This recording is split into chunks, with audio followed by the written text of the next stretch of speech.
प्रजावत्सल मल्हारराव होलकर अपने परिवार सहित शिलान्यास स्थल पर पधार रहे हैं।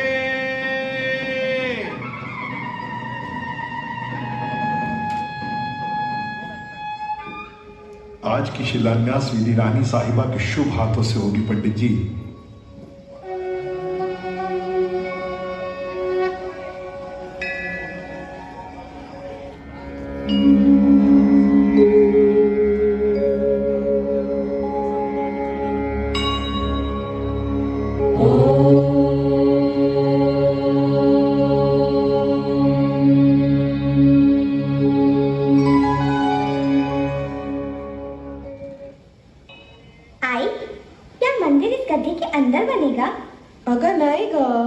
इसके ऊपर आधारशिला रखी जाएगी, फिर उसके ऊपर मंदिर बनेगा।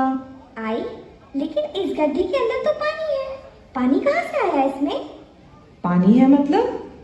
इस जमीन के नीचे पानी का कोई स्रोत है। वाह, पानी? फिर तो यहाँ कुआं बनना चाहिए।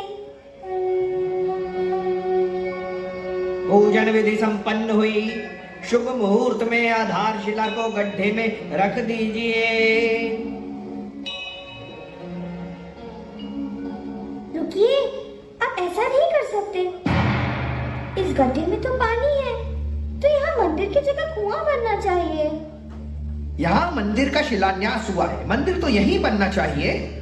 पुजारी काका, लेकिन हमारे गांव में एक भी कुआं नहीं है। कुआं नहीं तो क्या हुआ, नदी तो है। पानी तो सभी को मिल ही जाता है ना। नदी तो है काका, लेकिन कोसों दूर। गांव की महिलाओं को पानी लाने में बहुत श्रम होता है और समय भी बहुत लगता है।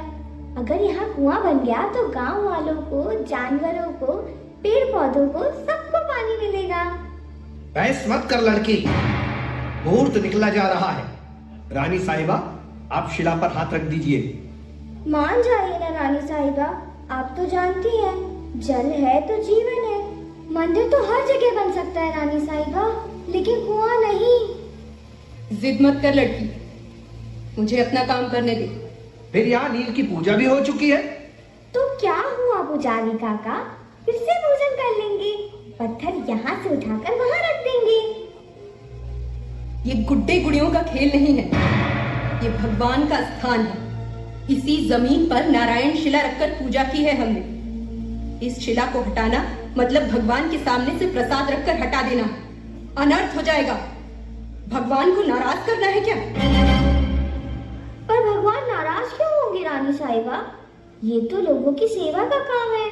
यहाँ कुआं बनने से लोगों को पानी मिलेगा और खुशी भी।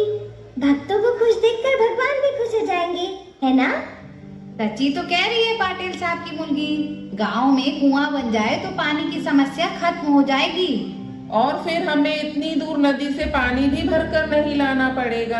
मान जाइए ना रानी साहिबा, यदि आप बोलोगी तो सब बात मान जाएंगे। ये मंदिर का मामला है, इस तरह निर्णय नहीं बदलते। यह सच है कि गांव में कहीं पानी नहीं निकला और मंदिर के लिए भी इससे शुभ स्थान कहीं नहीं मिला, इसलिए मंदिर तो यही बनेगा।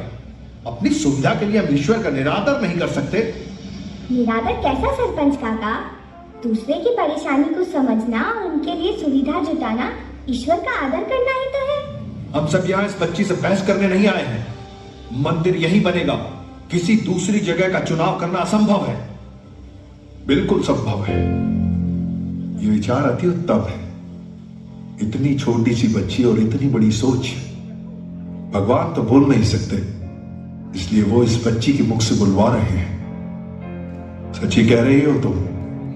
पूरी धरती भगवान का घर है, वो कहीं भी विराजमान हो सकते हैं। और रही अनादर की बात, तो हमें नहीं लगता अपने भक्तों को तड़पता देख ईश्वर को खुशी मिलती होगी।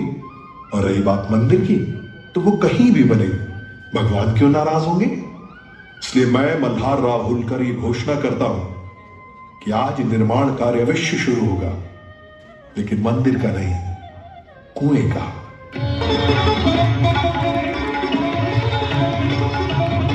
महाराज मल्हारराव की, महाराज मल्हारराव की, महाराज मल्हारराव की। तुम्हारी सूझबूझ और दूरदृष्टि ने मुझे बहुत प्रभावित कर दिया है बेटी। तुम्हारी जन कल्याण की भावना एक दिन तुम्हें जनता की नायिका बनाएगी और भविष्य में यह सौभाग्य मालवा राज्य को ही प्राप्त होगा। पंडित जी, अहिल्या का विवाह युवराज के साथ होगा। मुहूर्त निकाला जाए।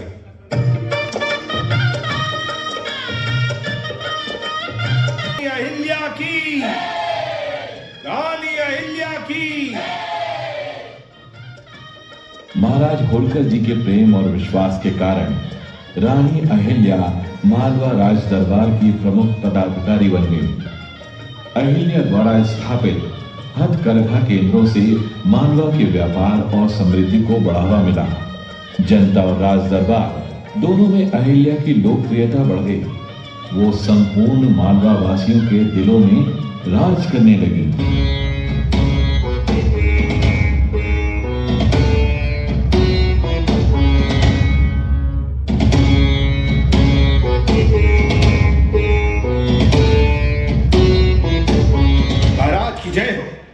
महाराज, कुछ बुनकर महिलाएं आपके दर्शन करना चाहती हैं। उन्हें सम्मान पूर्वक अंदर आने दिया जाए।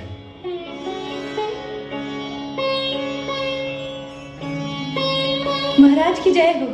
महाराज, हम आपको कुछ भेंट देना चाहते हैं। महाराज, हमारा सौभाग्य है जो आपने इसे स्वीकार किया। वाह, इतनी सुंदर साड़ियां हमने कार्यशाला में अपने हाथों से बनाई है महाराज। कार्यशाला में? जी महाराज, हथकरघा उद्योग चलाकर छोटी रानी जी ने हम पर बहुत उपकार किया है। 2 वर्ष पहले मेरे पति की मृत्यु हो गई थी। हमारा परिवार दाने दाने के लिए तरसने लगा था, लेकिन हथकरघा ने हारे को सहारा दे दिया। अब हम घी लगाकर रोटी खाने लगे हैं महाराज। आजीविका का साधन मिलने से हमारे परिवार में शांति और खुशहाली आई है। धागों के ताने बानों ने हमारी उलझन को सुलझा दिया है महाराज। हमारा जीवन हरा भरा हो गया। प्रजा का सुखी राजा की सबसे बड़ी सफलता है। महाराज, छोटी रानी जी दया की देवी हैं, कला की पारखी हैं, गुणों की खान है और हमारे लिए वरदान है। नहीं नहीं, ये सब तो बाबा साहिब के आशीर्वाद का फल है। जीती रहो अहिल्या। मालवा में चारों ओर सुख और समृद्धि की बातें सुनकर मुझे लगता है कि हमें अपने राज्य की सीमाओं को चारों ओर फैलाना शुरू कर देना चाहिए। तुम्हारी इस संबंध में क्या राय है अहिल्या? राज्य के आर्थिक विकास का सबसे बड़ा साधन व्यापार ही होता है। अपने हथकरघा उद्योग द्वारा निर्मित वस्त्रों की बाजार में बहुत मांग है। यदि हम उत्पादन बढ़ाते हैं तो लाखों लोगों को रोजगार मिलेगा। मालवा की कलाओं को प्रोत्साहन और इसके द्वारा सीमाओं के विस्तार में भी मदद मिलेगी बाबा साहेब। सीमाओं का विस्तार वस्त्रों से नहीं होता अहिल्या, इसके लिए शस्त्र उठाने पड़ते हैं। शस्त्रों से सीमाओं को तो जीत सकते हैं युवराज जी, लेकिन दिलों को जीतने के लिए तो लोगों को आय के साधन उपलब्ध कराने होंगे। तो आप क्या चाहती हैं कि राजा अपने राज्य का विस्तार न करे? विस्तार से ज्यादा हमें विकास पर ध्यान देना चाहिए। जब हमारे उद्योग और व्यापार की सौरभ सभी दिशाओं में फैलेगी तो निसंदेह दूसरे राज्य व्यापार करने के लिए हमसे जुड़ जाएंगे और यही होगा सही मायने में राज्य का विस्तार। प्रजा से अलग राजा की अपनी एक दुनिया, उसके शौक और महत्वाकांक्षाएं भी होती हैं। अपनी प्रजा की सुरक्षा के लिए शस्त्र उठाना एक राजा का कर्तव्य है, किंतु शौक और आदत के वशीभूत होकर तलवार चलाना अपराध है। तो क्या आप हमें अपराधी घोषित करना चाहती हैं अहिल्या? बिल्कुल नहीं, हम तो सिर्फ सत्य से साक्षात्कार कराना चाहते हैं। इतिहास साक्षी है इस बात का, आज तक तलवार की नोक पर ही साम्राज्यों का विस्तार हुआ है अहिल्या। इतिहास इस बात का भी साक्षी है युवराज। राजा महाराजाओं ने हथकरघा, हस्तशिल्प और कलाओं को बढ़ावा देकर अपने व्यापार को फैलाया और दूध में शक्कर की तरह संस्कृतियों के सम्मिश्रण से साम्राज्य का विस्तार हुआ। मानचित्र में तो विशाल साम्राज्य बहुत अच्छा लगता है खांडेराव, किंतु साम्राज्य की विशालता उसके क्षेत्रफल से नहीं, प्रजा की खुशहाली, सुरक्षा और उनके जीवन स्तर से तय होती है। प्रजा को सुखी और सुरक्षित किए बिना कोई भी साम्राज्य टिक नहीं सकता। तुम्हारा कहना उचित है अहिल्या। बाबा साहेब, आशीर्वाद दीजिए।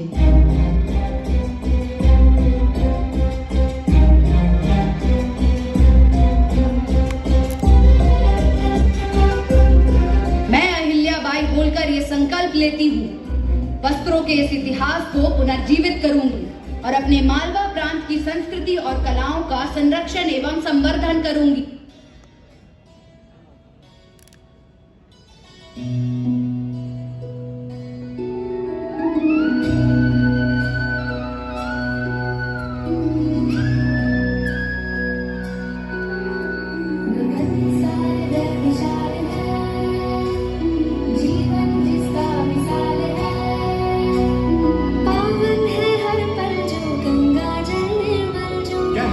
इतिहास भी कि रानी एक बेमिसाल है।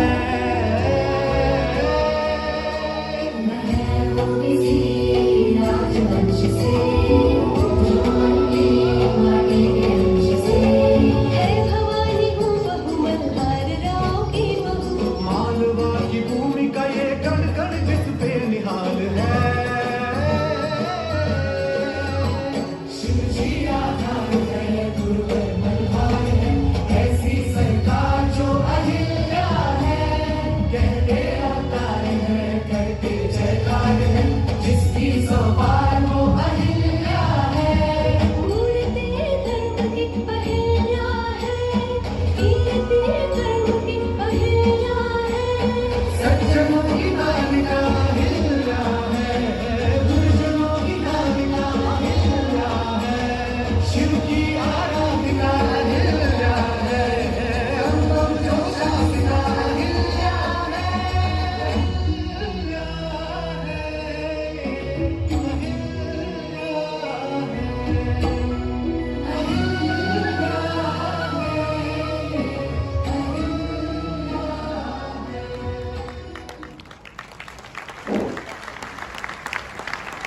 तो जैसा कि आप लोगों ने देखा, एक सामान्य से किसान परिवार में जन्मी अहिल्या देवी बन गई। उनके द्वारा बहुत से धार्मिक कार्य भी किए गए। मंदिरों एवं मठों का निर्माण करवाया गया। काशी विश्वनाथ मंदिर, सोमनाथ मंदिर, अयोध्या एवं मथुरा के मंदिरों का पुनर्निर्माण करवाया, जो उनकी विरासत के प्रतीक है। महेश्वरी साड़ी मिल उद्योग, हथकरघा, हस्तशिल्प उद्योग चलाए गए, जो कि एक भौगोलिक संकेत देते हैं। अगर हम उनके राजनीतिक कार्यों की बात करें तो उन्होंने बहुत से युद्ध भी लड़े और जी हाँ दर्शकों, उसमें उन्होंने विजय भी प्राप्त की। सन 2017 में भारत सरकार द्वारा इंदौर एयरपोर्ट का नाम बदलकर अहिल्या देवी एयरपोर्ट रख दिया, जो कि दर्शाता है कि अहिल्या देवी होलकर एक महान शख्सियत थी। मैं आशा करती हूँ इस सभा में बैठी हर स्त्री अहिल्या देवी के आदर्शों को अपने जीवन में उतारेगी। धन्यवाद।